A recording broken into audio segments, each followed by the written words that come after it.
आज हम बात करेंगे डॉक्टर बी.आर. अम्बेडकर की। लेकिन यह सिर्फ इतिहास का एक और पन्ना नहीं है। हम समझेंगे कि कैसे वो सिर्फ एक व्यक्ति नहीं, बल्कि उस सोच के आर्किटेक्ट थे जिसने मॉडर्न इंडिया की नींव रखी। इस एक लाइन से ही उनकी दूर की सोच का अंदाजा लग जाता है ना। देखिए, ये सिर्फ एक अच्छा सा कोट नहीं है, ये उनके पूरे संघर्ष का, उनकी पूरी लड़ाई का निचोड़ है। एक ऐसा हिंदुस्तान बनाना जहां हर इंसान को, चाहे वो किसी भी जाति का हो, कोई भी हो, उसे बराबर का सम्मान और हक मिले। तो एक ऐसी व्यवस्था जो हजारों सालों से चली आ रही थी, उसे तोड़ने के लिए, उसे चुनौती देने के लिए कोई मामूली हथियार तो काम नहीं आने वाले थे। इसके लिए चाहिए थे सबसे तेज, सबसे धारदार औजार, और वो औजार थे ज्ञान और तर्क के, जिन्हें आम्बेडकर ने अपनी पढ़ाई से, अपनी शिक्षा से तैयार किया। उनका जन्म हुआ एक ऐसे समुदाय में जिसे उस वक्त अछूत कहा जाता था। अब सोचिए, ये सिर्फ एक शब्द नहीं था, ये एक सामाजिक दाग था। इसकी वजह से उन्हें क्लास के अंदर बैठने तक नहीं दिया जाता था, स्कूल के नल से वो पानी नहीं पी सकते थे। यही वो बचपन के जख्म थे जिन्होंने आगे चलकर उनके अंदर एक क्रांति की आग जला दी। लेकिन इतने अपमान के बाद भी उनकी पढ़ने की भूख, कुछ जानने की प्यास, वो और भी बढ़ गई। फिर उन्हें बड़ौदा के महाराजा से एक स्कॉलरशिप मिली, और बस यहीं से उन्होंने दुनिया की बेस्ट यूनिवर्सिटीज का रुख किया। Columbia, London School of Economics, एक के बाद एक। ये जो डिग्रियां थी ना, ये सिर्फ कागज नहीं थे, ये अन्याय से लड़ने के लिए उनके सबसे बड़े, सबसे ताकतवर हथियार बन रहे थे।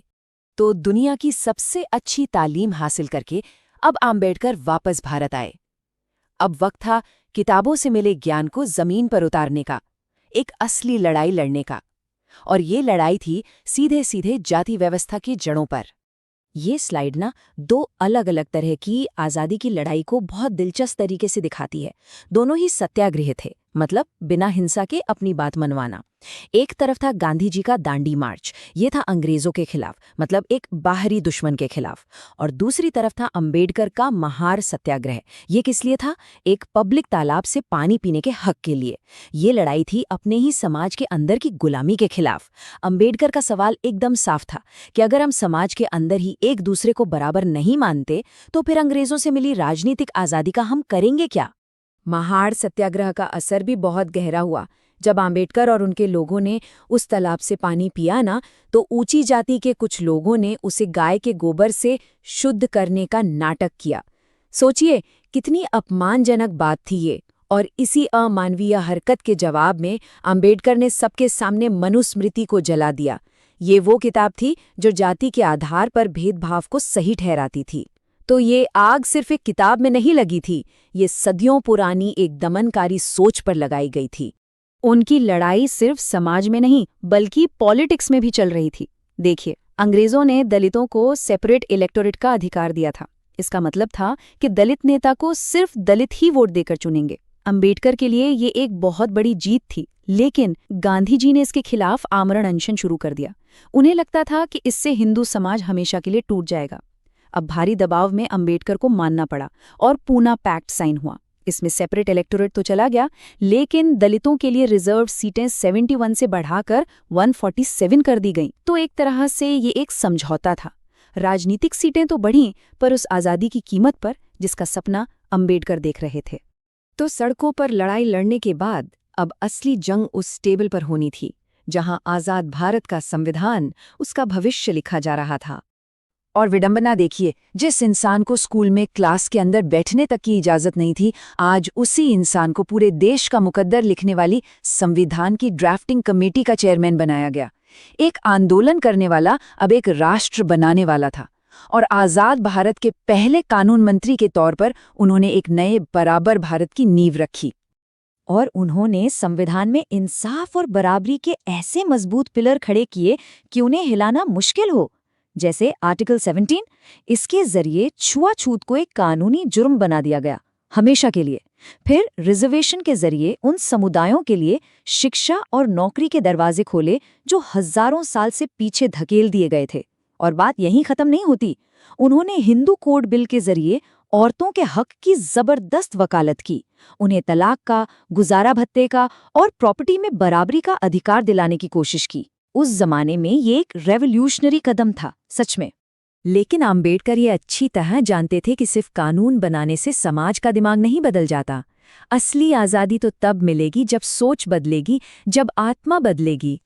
और फिर 1935 में उन्होंने ये ऐलान किया जिसने सबको हिलाकर रख दिया। ये कोई धमकी नहीं थी, ये एक बहुत गहरे दर्द का इजहार था। और यहीं से शुरू हुई उनकी 20 साल लंबी खोज, एक ऐसे रास्ते की, एक ऐसे धर्म की जहां इंसान की कीमत उसके जन्म से नहीं बल्कि उसके काम से तय हो। इस एक लाइन ने वाकई भारतीय समाज की नींव पर सवाल खड़ा कर दिया था। और जब उन्हें वो रास्ता मिला तो वो उस पर अकेले नहीं चले। जरा इस नंबर पर गौर कीजिए। 14 अक्टूबर 1956, नागपुर की दीक्षा भूमि।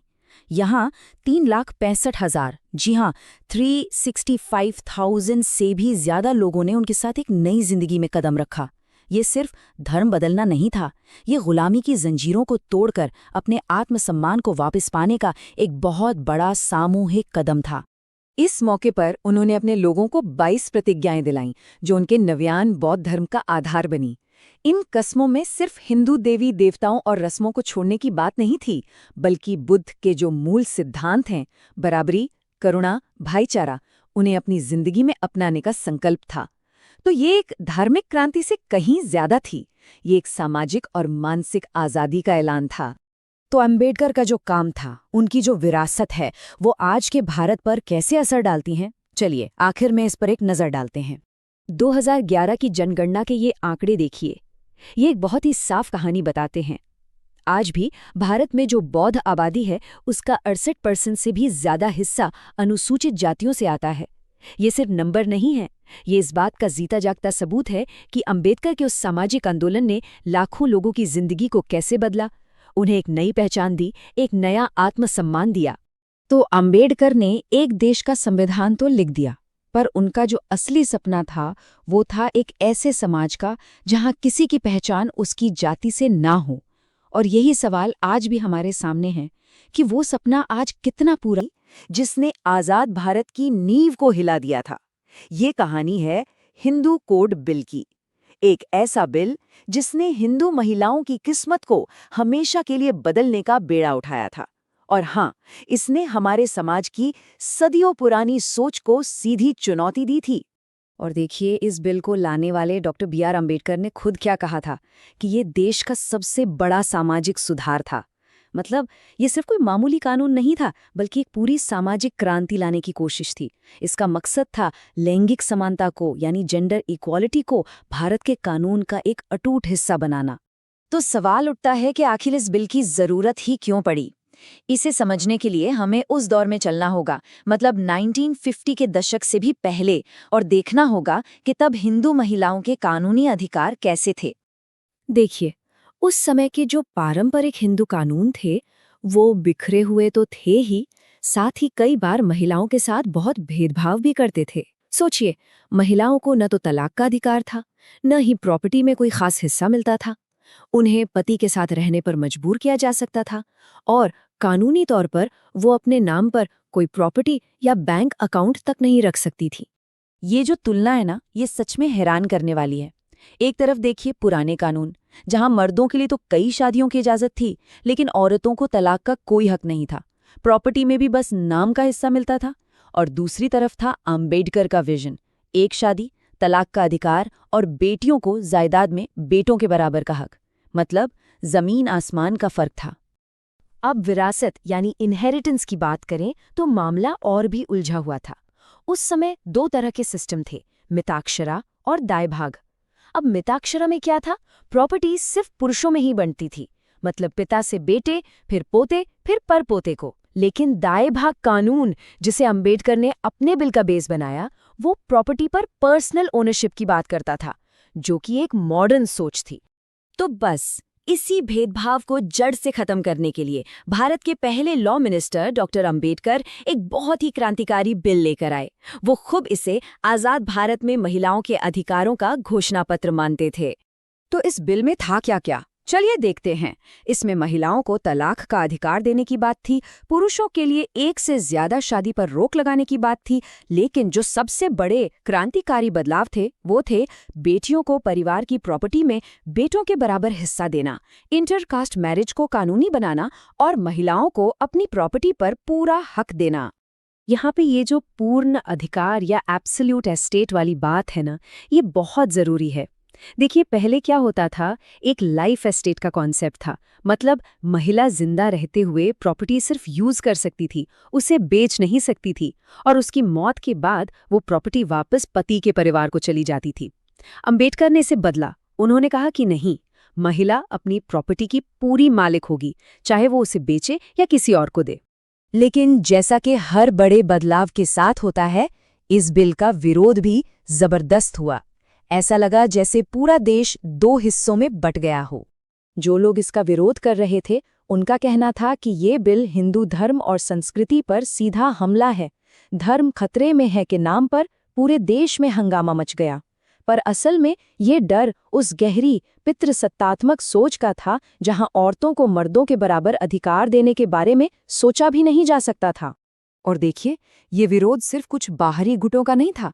हिंदू महासभा और भारतीय जनसंघ जैसे कट्टरपंथी ग्रुप्स तो थे ही, उनके साथ साथ देश के पहले राष्ट्रपति राजेंद्र प्रसाद, और कमाल की बात यह है कि सत्ता में बैठी कांग्रेस पार्टी के अंदर भी कई लोग इसके खिलाफ थे। इन सब का मुख्य तर्क क्या था? यही कि ये बिल हजारों साल से चले आ रहे सामाजिक ढांचे को हिला कर रख देगा। उनका मानना था कि शादी और परिवार हिंदू समाज की नींव है, और अगर तलाक या औरतों को प्रॉपर्टी में हक जैसे सुधार किए गए तो पूरा समाज ही बिखर जाएगा। तो ये एक बड़ा सवाल है, आखिर बराबरी की बात करने वाला एक कानून इतना विवादित क्यों हो गया? जवाब शायद उसी गहरी पितृसत्तात्मक सोच में है जो समाज में किसी भी बदलाव को एक खतरे की तरह देखती है। तो इतने जबरदस्त विरोध के बीच इस लड़ाई का अंत क्या हुआ? चलिए अब देखते हैं कि कैसे ये बिल संसद में पास नहीं हो पाया और कैसे डॉक्टर अंबेडकर ने अपने सिद्धांतों पर टिके रहते हुए एक बहुत बड़ा फैसला लिया। बिल का ये सफर बहुत लंबा और मुश्किल था। देखिए, 1948 में इसे पेश किया गया और फिर करीब 3 साल तक इस पर जबरदस्त बहस चलती रही। विरोध इतना ज्यादा था कि सरकार ने इसे पास कराने के लिए बिल को 4 अलग-अलग हिस्सों में भी बांट दिया। लेकिन ये तरीका भी काम नहीं आया और आखिर में सितंबर 1951 में ये बिल पास नहीं हो सका। अब जब बिल पास नहीं हुआ और अपनी ही सरकार से पूरा सपोर्ट भी नहीं मिला, तो डॉक्टर अंबेडकर ने 27 सितंबर 1951 को कानून मंत्री के पद से इस्तीफा दे दिया। ये उनका एक सांकेतिक कदम था जो जेंडर जस्टिस के लिए उनकी अटूट कमिटमेंट को दिखाता है। अपने इस्तीफे के पीछे का कारण बताते हुए उन्होंने जो कहा वो आज भी उतना ही सच लगता है। उन्होंने कहा कि सिर्फ आर्थिक समस्याओं पर कानून बनाते रहना और स्त्री पुरुष के बीच की असमानता को अनदेखा करना, ये तो गोबर के ढेर पर महल बनाने जैसा है। मतलब सामाजिक सुधार के बिना आर्थिक तरक्की का कोई मतलब नहीं है। तो क्या कहानी यहीं खत्म हो गई? नहीं, बिल्कुल नहीं। भले ही 1951 में ये बिल गिर गया था, लेकिन इसके जो विचार थे वो जिंदा रहे और आने वाले सालों में उन्होंने एक बड़ा असर डाला। देखिए, कुछ ही सालों के अंदर क्या होता है। 1955 और 1956 के बीच उन्हीं सब सुधारों को 4 अलग-अलग कानूनों की शक्ल में पास कर दिया गया। Hindu marriage act, Hindu succession act, adoption and maintenance act और माइनॉरिटी एंड गार्डियनशिप एक्ट। हाँ, ये बात जरूर है कि ये कानून ओरिजिनल बिल के मुकाबले थोड़े कमजोर थे, लेकिन अंबेडकर के कैबिनेट छोड़ने के बाद आखिरकार उनके मूल विचार कानून तो बन ही गए। इससे ये भी पता चलता है कि कई बार विरोध विचारों से ज्यादा उस व्यक्ति से होता है जो उन विचारों को सामने रख रहा हो। और ये सफर यही नहीं रुका। देखिए, साल 2005 में हिंदू सक्सेशन एक्ट में एक और बहुत बड़ा बदलाव किया गया और इस बदलाव ने आखिरकार बेटियों को भी परिवार की प्रॉपर्टी में बेटों के बराबर का हिस्सेदार बना दिया। ये अंबेडकर के ओरिजिनल विजन का एक बहुत ही जरूरी हिस्सा था जो दशकों बाद जाकर सच हुआ। तो सवाल ये है कि आज हम कहाँ हैं? हिंदू कोड बिल की इस पूरी कहानी ने हमें ये तो दिखाया कि कानून समाज की सोच को बदल सकता है, इसमें कोई शक नहीं। लेकिन एक सवाल आज भी हमारे सामने है कि डॉक्टर अंबेडकर ने जेंडर इक्वालिटी का जो सपना देखा था वो आज कितना सच हो पाया है। ये एक ऐसा सवाल है जिस पर हम सबको सोचने की जरूरत है।